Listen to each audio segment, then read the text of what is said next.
Hey, my name is Ray, and you're watching Ray of Books, and welcome to the 34th installment of my currently checked out series. If you're new to my channel and never seen any of my currently checked out videos before, essentially the purpose of this series is to share with y'all the resources available at my local public library system and hopefully your public library system as well. I live in San Francisco, so the San Francisco Public Library is the library system I utilize the most often. However, on increasingly rare occasions, I also utilize other library systems throughout the state of California. At the end of each video, I'll be giving y'all a price tally on how much money I saved by utilizing the resources available to me through my local public library. First things first, I am sorry for missing 2 weeks worth of videos. I feel like I was on such a really good roll, and then I just kind of spiraled into a very strange funk, which turns out that strange funk that I was in is because your girl is like hella anemic. I am unbelievably anemic. It's like I barely have any iron in my body at all, which was causing me to think that I was severely depressed and just in need of many naps. But it turns out I just needed some iron in my life. So working with my doctor to correct the imbalance, and hopefully in like 2 to 3 months I should be feeling it. I should be feeling a whole lot better mentally and physically. So I'm looking forward to that. And I am sorry that I vanished with very little information as to what was going on for those 2 weeks. Now, in order to try and catch my currently checked out to the correct timeline, I'm going to squeeze 2 weeks worth of checkouts into this video.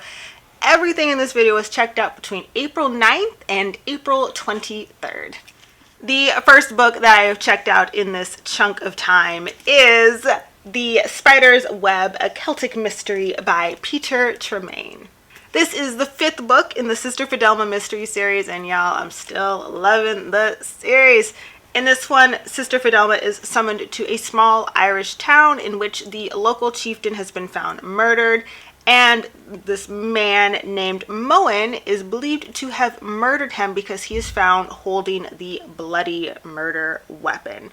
However, Moen is deaf, mute, and blind, and he was adopted by the sister of the dead chieftain. So Fidelma already feels like this ain't all adding up, and there's no way Moen can actually be the murderer. So she sets out to investigate and uncover what other small secrets this small town is hiding.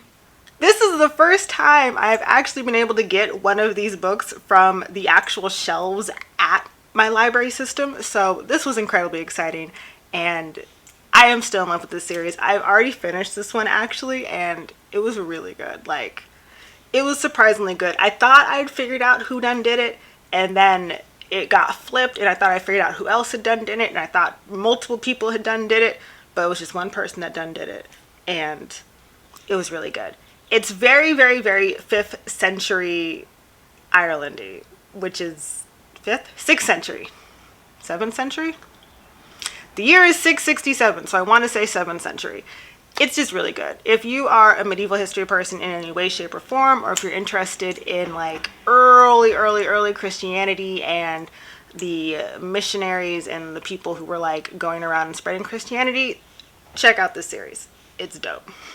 And the second book that I have checked out within this time frame is Death's Child by Wei Mai. This novel is centered around Ameri-Asians, the children of American GIs and Vietnamese women during the Vietnam War. The story has 2 main storylines from what I understand, the first of which follows a young man named Phong who is half black and half Vietnamese who is trying to immigrate to the United States in order to find his father and, of course, to have a better life for his family and for himself. The second storyline follows a white Vietnam veteran named Dan and his wife Linda, who are coming to Vietnam in order for Dan to find the lost child that he left behind. It sounds incredibly interesting, incredibly juicy. I have started it, and so far the story has been focused on the 2 women, I want to say.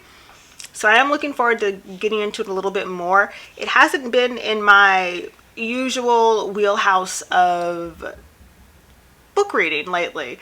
I don't know. I haven't been in a very war-like historical fiction mood, but I'm trying for the sake of this one because I have realized that I have not read very many Own Voices books concerning the Vietnam War, and I would like to dive more into that genre just to increase my understanding of what the Vietnam War was like and how it impacted, not literacy, literature, how it impacted the literature that comes out of Vietnam and from Vietnamese people. So I'm looking forward to reading this one again. Let's just leave it at that. The third book that I've checked out within this time span is, what is this? In the Upper Country by Kai Thomas. This is a historical fiction novel set in the 1800s in Dunmore, a small town in Canada that has been settled by formerly enslaved individuals fleeing slavery from the American South. One day, an elder in this community shoots and kills a slave hunter, and tasked with getting this elder's confession is a young woman named Lucinda who is studying to become a journalist. Instead of giving up her confession, this elder in the community offers Lucinda an opportunity for them to exchange stories. And through this exchanging of stories, a whole bunch of tea about the community is spilt, and also a lot of interconnectedness between the community comes into play. As much as I really want to dive into this one, I feel like I owe it to myself to read Dustchild first, which means I probably won't be able to get around to this one in this chunk of checkout time that this one's been allocated, but I 180% intend on coming back to it. I've read only one other historical fiction novel that touches on formerly enslaved communities in Canada, and that was Africaville by Jeffrey Colvin, I want to say the author's name is. I'll leave it on the screen somewhere. And I believe I enjoyed that one. I'm not 100% sure if I enjoyed it anymore, but that's the only one I've read before, and I thought it was really interesting. So that made me want to learn more about these formerly enslaved communities all the way up in Canada. So that's why I checked this one out. Will I get around to reading it? As much as I hope so, I don't think I will, but I will check it out again at a later date, hopefully. And then the fourth book that I've checked out within this time frame is Anatomy of a Meet Cute by Addie Woolridge. This is a contemporary romance that follows a woman named Sam, who is an OBGYN who dreams of improving pregnancy care at her new job, and about this man, this spicy man named Grant, who is a doctor at her new job and is one of the people who can help her actually improve pregnancy care at said job. The story is set in San Francisco, and the whole thing is, will Sam fall for Grant, or will Sam's passion and drive and interest in her job prevent her from ever forming any other romantic relationships? It sounds really cheesy, really simple, and very lighthearted, which I think is what I'm going to need after I read Dustchild. I have actually started this one, and let's see, at 21 pages in, I do think I am going to save it until after I read Dustchild, just because it is a nice little bit of fluff that I'm going to need after finishing that one.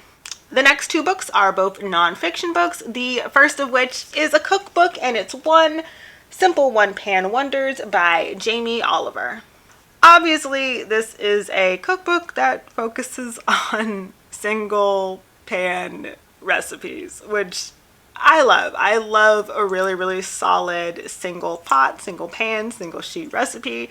So therefore, I had to check this one out. Plus, the cover looked really beautiful. And in flipping through the book, I really love how the recipes are organized. There are photos of the ingredients off to one side, and then a photo of the meal on the other side, all in beautifully done photography, and just very clear, very bright, and very precise, which I love. However, I am more of a Gordon Ramsay type of chef follower. I don't know. I prefer Gordon Ramsay to Jamie Oliver. Both of them are heavily flawed individuals, but I'm interested to see what Jamie Oliver's cookbook is like. And the last book that I've checked out within that 2-week time frame is easy Cricut crafts, more than 35 quick, easy, and stylish cutting machine projects using vinyl, iron-on, cardstock, cork, leather, and fabric by Cori George. So I love when a nonfiction book tells you exactly what it's about in the subtitle, so props to nonfiction for coming through with that. I checked this one out because I am still in love with my Cricut machine, and I still feel like there are so many things that I could do with it that I have not settled on what kind of Cricut crafter I'm going to be. However, there are a few crafts in this book that I am pretty excited to try, or at least flip into something that I would like to use for myself. So I'm looking forward to it. So that was a lot of so's. Anywho, yes. And that is it. Those are the 6 items that I have checked out within the 2-week time period. And of course, the big question is, how much money did I save? Well, I saved a grand total of $163.09. So them cookbooks be expensive, and those craft books, they also be expensive. Nonfiction be hella expensive. So thank goodness for local public, well, thank goodness for my local public library system saving me major coins. And of course, this would not be a currently checked out video without me asking y'all some questions. First of which is the usual one of, what do you currently have checked out? And if you don't feel like sharing that information, you don't have anything checked out at this moment, then let me know what is a topic or a genre that you want to read more of. And that is it for this video. Thank you so much for watching. If you enjoyed this video, please give it a thumbs up. I believe it helps me out with the algorithm. And if you ever want to see and or hear me babble about books ever again, please hit that subscribe button. It really does mean the world to me. I hope everyone is having wonderful days and reading wonderful books, and I'll catch you in the next one. Toodles!